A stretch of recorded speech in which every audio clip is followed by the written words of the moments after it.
to increase wages, and to take another critical step toward an economy that works for everybody. The heart of American capitalism is a simple idea: open and fair competition. That means that if your companies want to win your business, they have to go out and they have to up their game. Better prices and services, new ideas and products. That competition keeps the economy moving and keeps it growing. Fair competition is why capitalism has been the world's greatest force of prosperity and growth. By the same token, competitive economy means companies must do everything they do to compete for workers, offering higher wages, more flexible hours, better benefits. But what we've seen over the past few decades is less competition and more concentration that holds our economy back. We see it in big agriculture, in big tech, in big pharma. The list goes on. Rather than competing for consumers, they are consuming their competitors. Rather than competing for workers, they're finding ways to gain the upper hand on labor. And too often, the government has actually made it harder for new companies to break in and compete. Look at what that means for family budgets. Take prescription drugs. Just a handful of companies control the market for many vital medicines, giving them leverage over everyone else to charge whatever they want. As a result, Americans pay 2.5 times more for prescription drugs than in any other leading country. And nearly 1 in 4 Americans struggles to afford their medication. Another example, hearing aids. Right now, if you need a hearing aid, you can't just walk into a pharmacy and pick one up over the counter. You have to get it from a doctor or a specialist. Not only does that make getting hearing aids inconvenient, it makes them considerably more expensive. And it makes it harder for new companies to compete, innovate, and sell hearing aids at lower prices. As a result, a pair of hearing aids can cost thousands of dollars. That's a big reason why just 1 in 7 Americans with hearing loss actually use a hearing aid. Another example, internet services. There are more than 65 million Americans live in a place with only one high-speed internet provider. Research shows when you have a limited internet operation, you pay up to 5 times more on average than families in places with more choices. That's what a lack of competition does. It raises the prices you pay. It's not just consumers getting hurt. Big ag is putting a squeeze on farmers. Small and family farms, first-time farmers, like veterans coming home and Black and Latino and indigenous farmers, they're seeing price hikes for seed, lopsided contracts, shrinking profits, and growing debt. Lack of competition hurts workers as well. In many communities, there are only a handful of employers left competing for workers. Think of company towns across Appalachia and other parts of the country where one big corporation runs the show. When corporations have that kind of leverage over workers, it pushes down advertised wages by up to 17%. And as competition decreases, businesses don't feel the pressure to innovate or invest in their workforce. That hurts working families and hurts our economy. All told, between rising prices and lowering wages, lack of competition costs the median American household $5,000 a year. Look, I'm a proud capitalist. I spent most of my career representing the corporate state of Delaware. I know America can't succeed unless American business succeeds. But let me be very clear. Capitalism without competition isn't capitalism. It's exploitation. Without healthy competition, big players can change and charge whatever they want and treat you however they want. And for too many Americans, that means accepting a bad deal for things that you can't go without. So we know we've got a problem, a major problem, but we also have an incredible opportunity. We can bring back more competition to more of the country, helping entrepreneurs and small businesses get in the game, helping workers get a better deal, helping families save money every month. The good news is we've done it before. In the early 1900s, President Teddy Roosevelt saw an economy dominated by giants like Standard Oil and J.P. Morgan's railroads. He took them on, and he won. And he gave the little guy a fighting chance. Decades later, during the Great Depression, his cousin Franklin Roosevelt saw a wave of corporate mergers that wiped out scores of small businesses, crushing competition and innovation. So he ramped up antitrust enforcement eightfold in just 2 years, saving families billions in today's dollars and helping set the course for sustained economic growth after World War II. He also called for an economic Bill of Rights, including, quote, the right of every businessman, large and small, to trade in an atmosphere of freedom from unfair competition and domination by monopolies, end of quote. Between them, the two Roosevelts established an American tradition, an antitrust tradition. It's how we ensure that our economy isn't about people working for capitalism, it's about capitalism working for people. But over time, we've lost the fundamental American idea that true capitalism depends on fair and open competition. 40 years ago, we chose the wrong path, in my view, following the misguided philosophy of people like Robert Bork, and pull back on enforcing laws to promote competition. We are now 40 years into the experiment of letting giant corporations accumulate more and more power. And what have we gotten from it? Less growth, weakened investment, fewer small businesses. Too many Americans who feel left behind. Too many people who are poorer than their parents. I believe the experiment failed. We have to get back to an economy that grows from the bottom up and the middle out. The executive order I'm soon going to be signing commits the federal government to full and aggressive enforcement of our antitrust laws. No more tolerance for abusive actions by monopolies.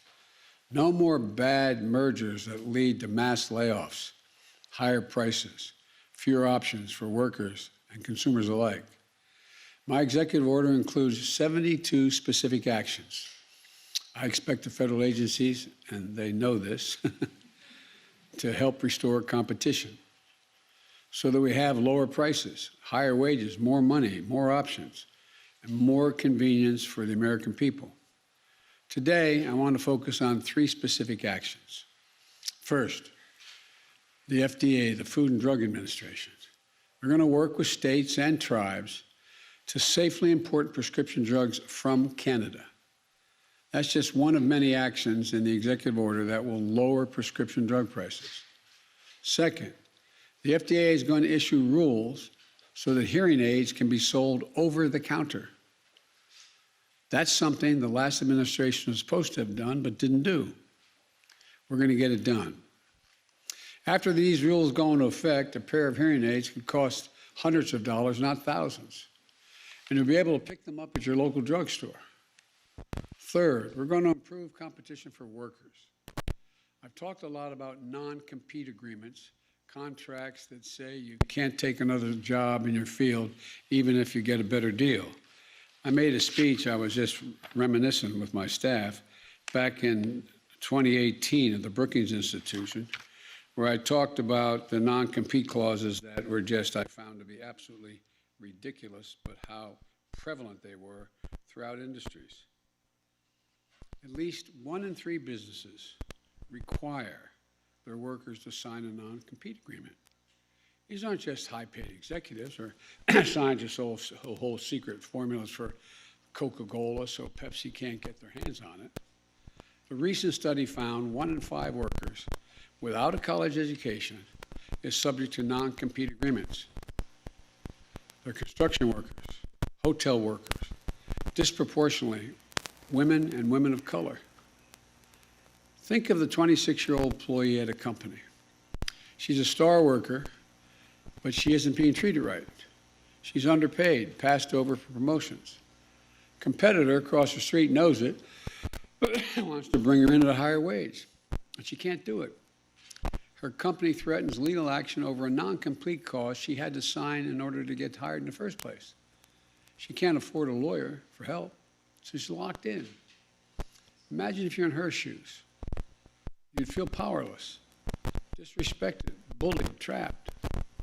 That's not right. Workers should be free to take a better job if someone offers it. If your employer wants to keep you, he or she should have to make it worth your while to stay. That's the kind of competition that leads to better wages and greater dignity of work. Look, I'm not going to go into it now, but I used to, there's non-compete clauses or people running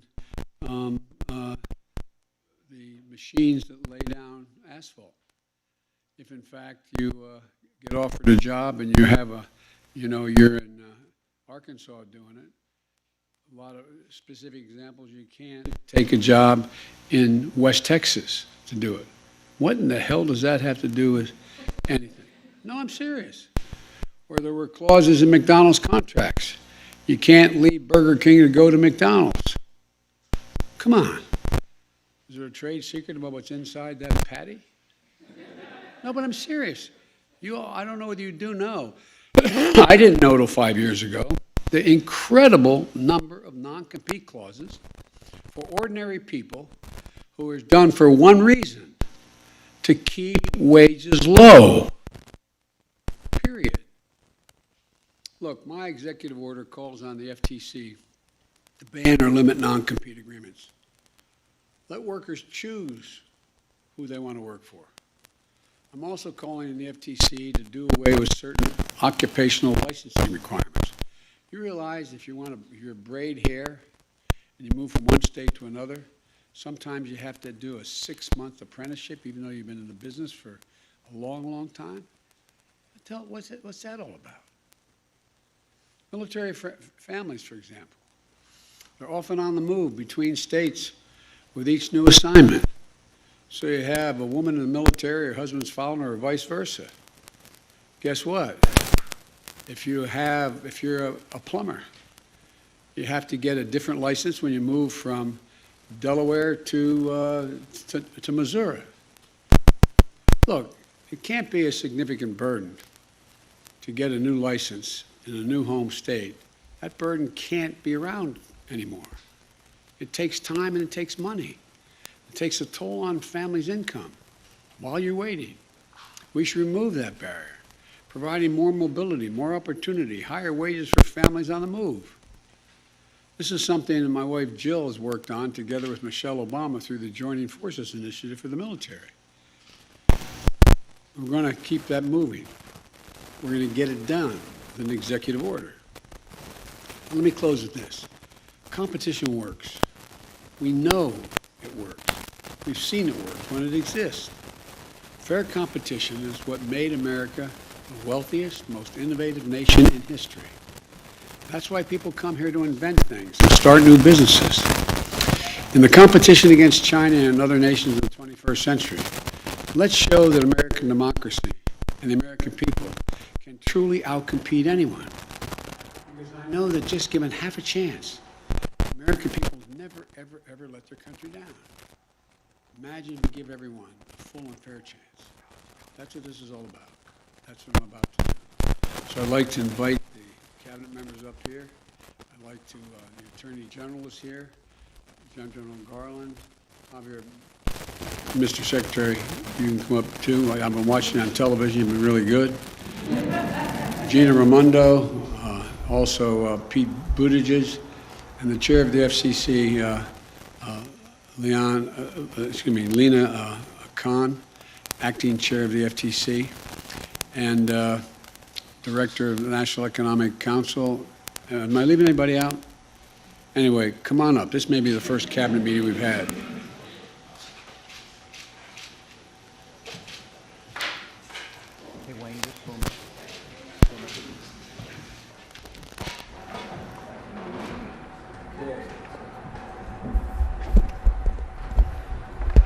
Promoting competition in American economy.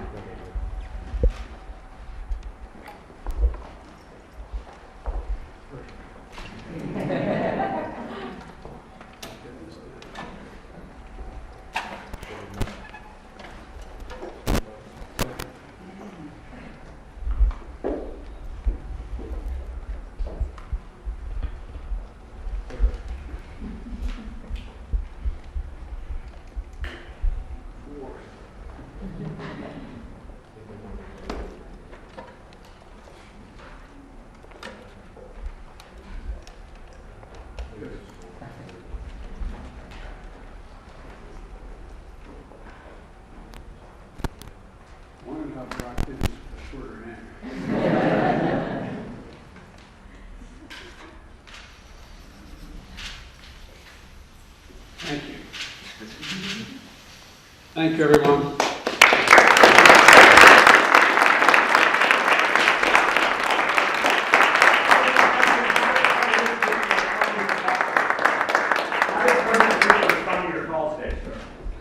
Well, I made it very clear to him that the United States expects, when a ransomware operation is coming from his soil, even though it's not sponsored by the state, we expect them to act if we give them enough information to act on who that is. And secondly, that we've set up a means of communications now on a regular basis to be able to communicate to one another when each of us thinks something's happening in another country that affects the home country. And so it went well. I'm optimistic. You said 3 weeks ago there would be consequences. Will there be, sir? Yes.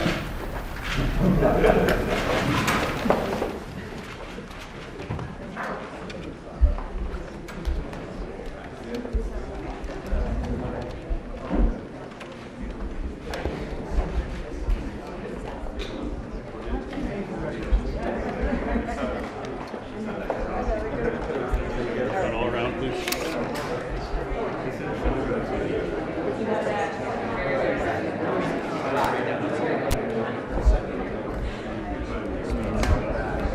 So it's not one of my parts, it's the freaking... Yeah, but I think there's something up with that. I think there's something up with it? I heard the same sounds I heard the other night. It might be my cable out. I didn't hear any pop. So I'm going to check the cable. Thank you, sir.